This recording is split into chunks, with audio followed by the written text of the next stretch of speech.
Hey everyone, in this video I will show you how you can message someone on Thread app without going to Instagram and search for the name of that person and message him or her.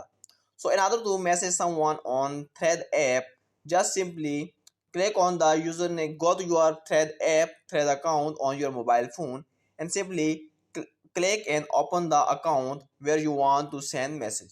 That's why you have opened the account and you want to message this account. Now in order to message, at the top you can see there are three options.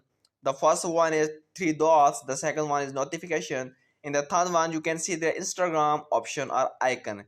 Just simply click on this icon and you will directly redirected to the Instagram account, and here you can see the option called message.